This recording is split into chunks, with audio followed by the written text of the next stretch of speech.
purpose of this demonstration will be to explore what is essential and necessary brushwork in alla prima mode of painting. And I'll choose just a mundane, near-spent tube of Naples yellow as my subject, set it against various colored construction paper to establish an ideal mood. And having done so, I will build up a cool undertone from which to proceed and build my painting on.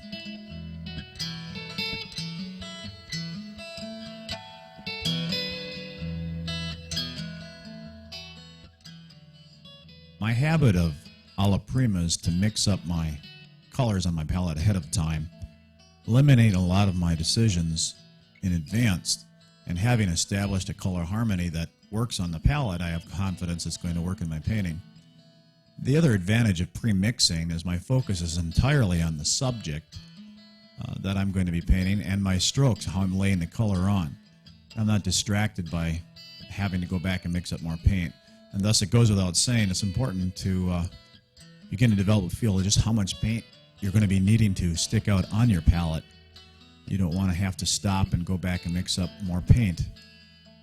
Initially, I'll start off by laying in my dark, mid, and light values, and then very likely clean and scrape off my palette and mix up another paint that will deal with halftones and highlights. And at that point, I'm very near finishing. Here you can see my paint is getting laid out. I'm very close to starting this session.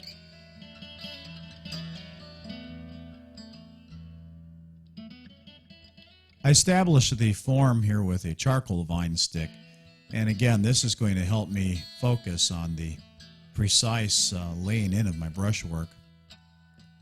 And when I start working with the paint, I will be very calculated with each stroke, and typically I take no more than about 3 strokes of the brush per loading up of paint on the bristles.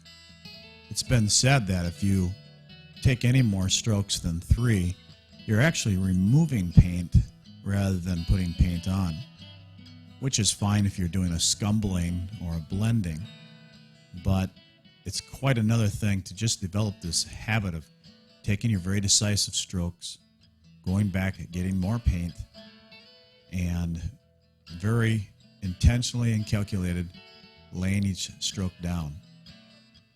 You can just see by the movement of my hand that each stroke is intended as if I'm actually taking aim before I lay the brush stroke down. It takes a great deal of focus.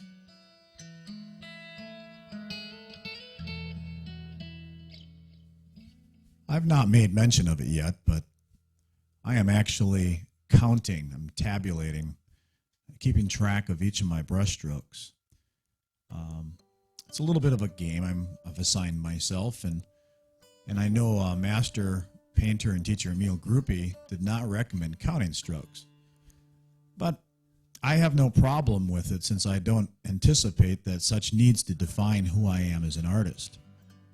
No more than, say, Michael Jordan or a great basketball player playing horse or round the world or 21 has to fear such little games will define who they are as basketball players. Taking on little exercises such as that in basketball or near anything is a good way of honing some skills and working on certain specific things that you can target and isolate. So from time to time I will do a little simple brushwork exercise like this where I will count my strokes and challenge myself. And I do think that when I paint out in the field, set up on location, which is voguely referred to as plein air these days, or other paintings that are important, things that will define me as an artist, I just have a deeper innate sense of brush control and the importance of each stroke. And I think exercises like this really work to help that develop.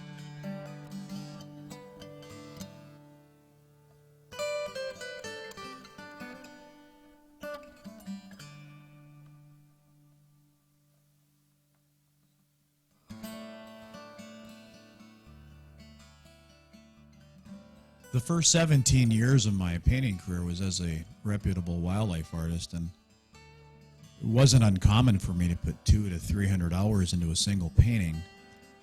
And if you would have told me 15, 20 years ago that one day I would be painting impressionistically, painterly, impasto, thick brushwork, and not be blending endlessly to hide brushwork, I would never have believed it.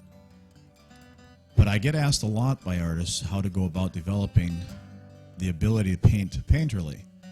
And I can't emphasize enough how important it is to have control over your brushwork. Don't let your brush just put a mark on there with the idea that you can always go back in and fix it. But make every brush stroke essential. What's important to me is to kind of get that feeling of when enough is enough. One more brush stroke and it's overkill. One less brush stroke and the painting's unfinished. Of course, that will be defined differently since art is so much subjective for each individual artist. But just don't fear letting it happen.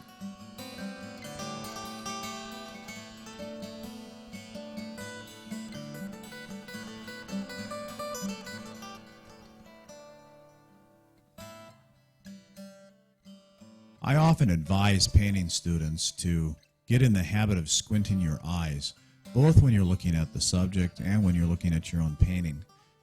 For one thing, it's a little bit like stepping 4 or 5 paces back to see the effect of the brushwork as it pulls tighter together. And this will certainly go a long way to help your confidence as you're learning to paint painterly.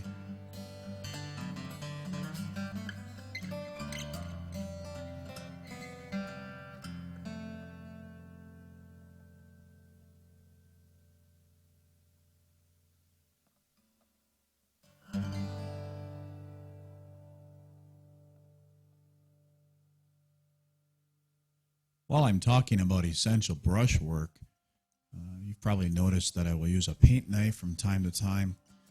Sometimes I'll use even my fingers.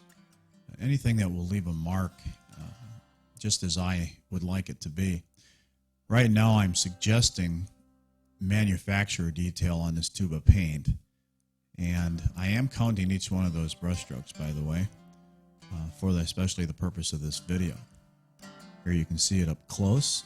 Now I'm using some color for negative space that will help define some of those a little bit more. Again, it has to be suggestive and be convincing that it could be text. One doesn't have to literally paint the text in there for it to feel realistic.